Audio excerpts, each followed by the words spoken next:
প্রায় 2 বছরের ডায়াবেটিস ছিল, টাইপ 2 ডায়াবেটিস, এবং সেই সাথে আবার ফ্যাটি লিভারের একটু প্রবলেম ছিল। ঠিকমতো ওষুধ নিয়েছি, লাইফস্টাইল মেনটেন করেছি, খাবারের চার্ট ফলো করেছি, এবং 2 মাস পরে আমি যখন আবার স্যারের কাছে আসলাম, আবার ডায়াবেটিসটাও আমি অলওয়েজ চেক করে রেখেছি 3 দিন পরে পরে। আমার মনে হচ্ছে না, মানে আগের থেকে এখনের অবস্থা আমার বেটার, মানে যথেষ্ট ভালো পর্যায়ে আমার ডায়াবেটিসটা আছে।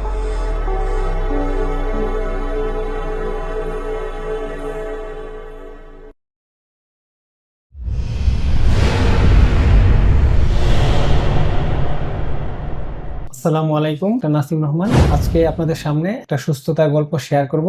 এই সুস্থতার গল্প শেয়ার করার উদ্দেশ্য একটাই, পেশেন্ট কি সমস্যা নিয়ে আসে, কিভাবে উপকৃত হচ্ছে, তার একটা স্পষ্ট মেসেজ দেওয়া। আপনাদের সাথে আমাদের বোনের পরিচয় করে দিই। আসসালামু আলাইকুম। ওয়ালাইকুম আসসালাম। জি, আপনার পরিচয়টা একটু শেয়ার করেন। জি, ধন্যবাদ। আমি সুমি আক্তার। আমি পেশায় একজন শিক্ষক, আর আমি সিলেটেই আছি, আর সেই সুবাদেই সিলেটে আসে আর কি। আচ্ছা, আপনি কতদিন আগে আমাদের সেন্টারে আসছিলেন, কি কি সমস্যা নিয়ে আসছিলেন? আমি প্রায় 6 মাস আগে এখানে এসেছিলাম। তো আমার আসলে প্রায় 2 বছরের ডায়াবেটিস ছিল, টাইপ 2 ডায়াবেটিস, এবং সেই সাথে আবার ফ্যাটি লিভারের একটু প্রবলেম ছিল। তো সেই প্রবলেম নিয়ে আমি স্যারের কাছে আসি। তো আপনি তো 2 মাস ট্রিটমেন্ট ফলো করলেন, হ্যাঁ? পাশাপাশি আমরা খাবারের চার্ট, ডায়েট চার্ট, কিছু এক্সারসাইজ এগুলো করতে বললাম। তো ওভারঅল সবকিছু ফলো করার পরে এখন 2 মাস পরে আপনার কেমন ফিল হচ্ছে? আগে থেকে কোনো ইমপ্রুভমেন্ট আপনি দেখতে পাচ্ছেন কিনা?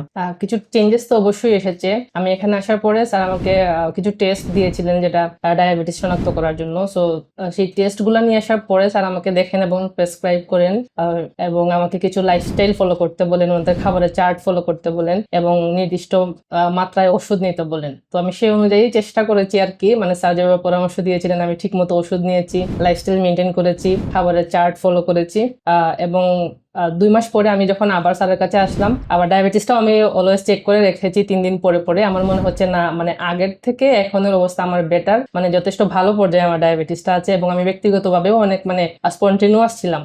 এর আগে আমি অনেক অ্যাংজাইটিতে ভুগছিলাম, ফার্স্টেশন ডিপ্রেশন ছিল, কিন্তু না, এখন আমার মনও ভালো থাকে, আর নিজেকে মানে একটু স্পন্টেনিয়াস ফিল করি, ভালো লাগে, অ্যাক্টিভিটি সবকিছুতেই ভালো লাগে, এই আর কি। কিন্তু আসলে স্যার, মানে এই ট্রিটমেন্টে আমি খুব ভালো আছি মনে হচ্ছে, আর যদি এই ট্রিটমেন্ট আমি কন্টিনিউ করি, আর 1-2 মাস পরে হয়তো আমার মেডিসিন নাও নেওয়া হতে পারে, সেই আশ্বাস আমাকে আমার চিকিৎসক দিয়েছেন। Thank you, and that's all for the moment. আজকে এ পর্যন্তই। আল্লাহ হাফিজ।